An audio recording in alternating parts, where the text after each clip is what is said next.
सबसे पहले हम लोग बात करते हैं धारिता की। धारिता मतलब कैपेसिटी। कैपेसिटी क्या होती है? किसी चीज को धारण करने की क्षमता को धारिता कहते हैं। किसी चालक के आवेश को धारण करने की क्षमता को वैद्युत धारिता कहते हैं। तो कितना चार्ज बियर कर सकता है, ये जो उसकी क्षमता है, एफिशिएंसी, वही तो वैद्युत धारिता है। वैद्युत को धारण करने के गुण को वैद्युत धारिता कहते हैं।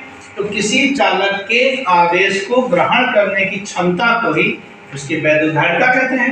यदि किसी चालक का आवेश बढ़ाते चले जाएं तो चालक का विभव उसी क्रम में बढ़ता जाता है। Q प्रोपोर्शनल CV होता है और that is Q equal to CV। C यहाँ पे इलेक्ट्रिक कैपेसिटेंस है यानी वैद्युत धारिता है। इसका मात्रक कूलाम पर वोल्ट होता है या फैराड होता है। हम जब न्यूमेरिकल लगाएंगे तो हमेशा मैं फैराड में यूज करूंगा। कभी आवेश वगैरह निकालना होता तो माइक्रो फैराड यूज कर लेते हैं, तो आवेश ही माइक्रो कूलाम में आ जाता है, लेकिन हम हमेशा फैराड में यूज करेंगे।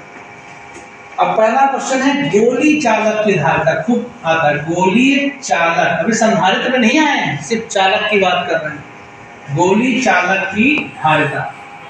तो मान लो स्मॉल आर त्रिज्या का एक गोली चालक है जिसको Q आवेश दिया गया है। तो Q बराबर क्या हो जाएगा? CV। और V बराबर क्या होता है? 1/4 पाई एप्सिलॉन नॉट Q/A।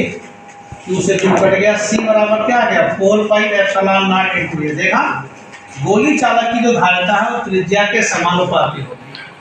आवेश पे डिपेंड नहीं करती, विभव पे डिपेंड नहीं करती। जैसे किसी चालक का प्रतिरोध जो है वो वोल्टेज और धारा पे डिपेंड नहीं करता है। वोल्टेज और धारा का अनुपात प्रतिरोध होता है। वोल्टेज बढ़ेगा धारा बढ़ेगी, वोल्टेज घटेगा धारा घटेगी। ऐसे ही किसी गोली चालक की जो धारिता है, गोली चालक हो या कोई भी चालक हो, उसके आवेश और वोल्टेज पे डिपेंड नहीं करता है, इनके रेशियो के बराबर होता है। परिभाषा कैसे लिखो? किसी चालक को दिए गए आवेश और उसमें उत्पन्न वैद्युत विभव के अनुपात को उसकी वैद्युत धारिता कहते हैं। तुमसे पूछ ले गोली चालक की धारिता किन किन बातों पर निर्भर करती है, तो मंद बुद्धि बच्चे क्या कहते हैं? आवेश के समानुपाती होती है, विभवांतर के व्युत्पन्नपाती। मंद बुद्धि बच्चे कहते हैं। अच्छे बच्चे क्या कहते हैं? गोली चालक की त्रिज्या के समानुपाती होती है, उसके आकार पर निर्भर करती है, माध्यम के परावैद्युतांक पर निर्भर करती है, लेकिन उसके आवेश और इन सब पे थोड़ा निर्भर करती है। तो पहली चीज हो गई। अब आ गया एक संधारित्र। क्या है? इसके बाद संधारित्र बना। संधारित्र एक ऐसा अरेंजमेंट है। कैपेसिटेंस क्या है? Capacitance is an arrangement. संधारित्र एक ऐसा समायोजन है जो किसी चालक के साइज में परिवर्तन किए बिना उस पर आवेश की पर्याप्त मात्रा को संचित किया जा सकता है। ये दो सिद्धांत। इसका सिद्धांत क्या है? यदि किसी चालक के समीप कोई अनावेशित चालक लाएं तो इसका विभव घट जाता है। यदि अनावेशित चालक को पृथ्वी से जोड़ दें तो विभव और भी घट जाता है, पोटेंशियल और भी डिक्रीज हो जाता है। ये इसका सिद्धांत है। संधारित्र की रचना कैसे करते हैं, कैसे बनाते हैं? इसमें दो समांतर गोलाकार अथवा वृत्ताकार अथवा आयताकार प्लेटें लेते हैं, एक दूसरे के सम्मुख कुछ दूरी पर रखते हैं। फिर एक विशेष विधि द्वारा एक प्लेट के आंतरिक भाग को प्लस Q आवेश से आवेशित करते हैं। वैद्युत प्रेरण से ड्यू टू इलेक्ट्रिक इंडक्शन सम्मुख स्थित दूसरी प्लेट उतना ही ऋण आवेश प्राप्त कर लेती है। यही संधारित्र है। इसको अगर पृथ्वी से जोड़ दे तो इसकी धारिता और बढ़ जाती है, जैसा कि प्रदर्शित है संधारित्र। अब आता है संधारित्र की धारिता का व्यंजक। दो प्रूफ इसमें हैं और आपको शायद इस पे न्यूमेरिकल या प्रूफ मिल जाए। एक क्या है? जब दो समांतर प्लेटें रखी हैं, इनके बीच वायु है या माध्यम है। एक है कि आंशिक रूप से पट्टी भरी हुई है। और संधारित्र के प्रूफ करने के लिए सीधा गाउस की प्रमेय का यूज करते हैं। देखो कैसे? माना एक समांतर प्लेट संधारित्र है, एक प्लेट कैपेसिटर्स है, इसकी प्लेट्स का एरिया A है, इनके बीच की डिस्टेंस D। पक्का? समझ में आ गई बात? अब प्लेट A को प्लस Q आवेश दिए जाने से सम्मुख स्थित दूसरी प्लेट उतना ही माइनस Q आवेश एक्सेप्ट कर लेती है, इंड्यूस्ड कर लेती है। प्लेटों के बीच वैद्युत क्षेत्र, बात खत्म हो गई, ये शुरू हो गया। प्लेटों के बीच वैद्युत क्षेत्र equal to sigma upon epsilon naught, क्योंकि इसके कारण सिग्मा अपॉन 2 एप्सिलॉन दोनों मिलके ही तो आएगा। और माध्यम है तो sigma upon K epsilon not. और सिग्मा क्या होता है? Q upon A। देख लो खूब कायदे से, देखोगे मैं समझ में नहीं। E इक्वल टू क्या होता है, V अपॉन D, और Q बराबर CV। अपनी आंखें खोल के देखो कितना आसान प्रूफ है, K epsilon naught A upon D। देखिए प्रूफ हो गया। कैपेसिटेंस के कैपेसिटर का एक्सप्रेशन, संधारित्र की धारिता का व्यंजक हो गया, खत्म। ये गॉस की प्रमेय से हम लिखेंगे कि प्लेटों के बीच वैद्युत क्षेत्र E बराबर कितना, प्लेटों के बीच हर बिंदु पर वैद्युत क्षेत्र समान होगा, कितना होगा, इतना। कैसे है गॉस की प्रमेय से, अभी तो बताया था। हो गया प्रूफ, सूत्र तो बनाना है। अब आ जाएगा कैपेसिटर किन किन बातों पे डिपेंड करता है। मीडियम के परावर्तन के डायरेक्टली प्रोपोर्शनल होता है, प्लेट्स के एरिया के डायरेक्टली प्रोपोर्शनल होता है, प्लेट के बीच की डिस्टेंस के इनवर्सली प्रोपोर्शनल होता है, खत्म।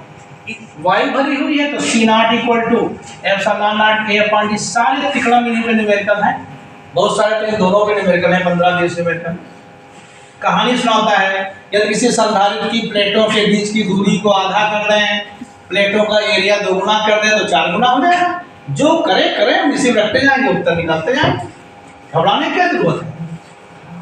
संधारित्र का समायोजन, अच्छा पट्टी वाला बता दें। मान लो बीच में पट्टी भरी है, अगर स्मॉल टी मोटाई की थिकनेस की पट्टी भर दी तो जो कुल पोटेंशियल होगा V air plus V medium, air का पोटेंशियल प्लस मीडियम का पोटेंशियल। एयर का पोटेंशियल कैसे निकलता है, एयर का इलेक्ट्रिक फील्ड, एयर की डिस्टेंस, और मीडियम की इलेक्ट्रिक फील्ड, मीडियम की डिस्टेंस। टी मोटाई की थिकनेस की मीडियम भरा है, पट्टी भरा है, हो गया। E नॉट इक्वल टू होता सिग्मा अपॉन एप्सिलॉन नॉट है, या Q अपॉन कर लो D माइनस टी, ये हो जाएगा Q upon K epsilon not है। बे मतलब रोया करते हो बैठे, कोचिंग पढ़ोगे मेरे पास रहोगे पूरे शहर।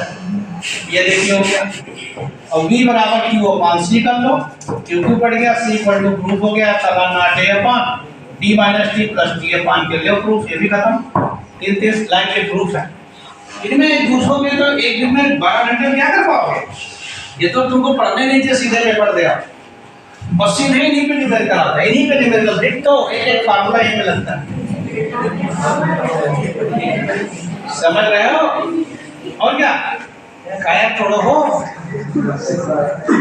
अरे यार हमारे स्टूडेंट हो, काया का चलो ये हो गया,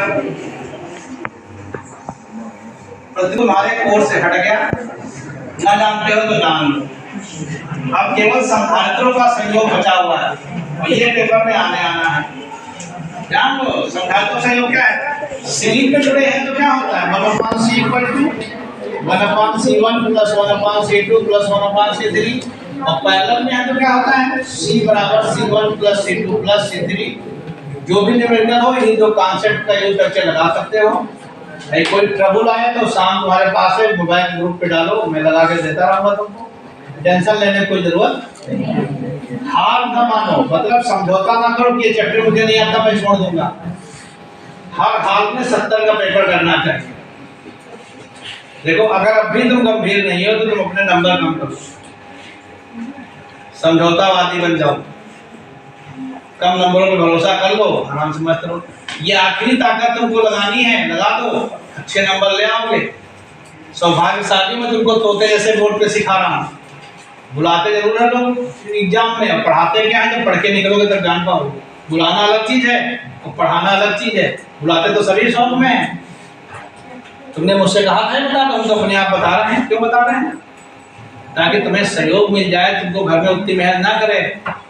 एक था आवेशों का वितरण। आवेशों के वितरण 3 प्रकार के होते हैं।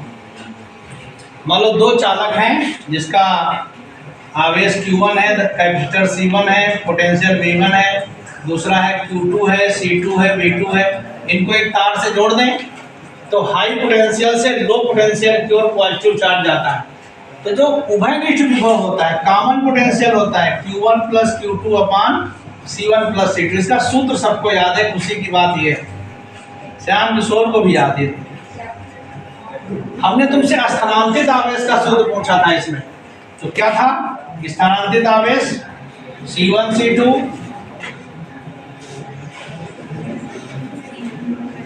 V1 minus V2 upon C1 plus C2। और ऊर्जा ह्रास में दोनों में जरा सा अंतर था, 1/2 1/2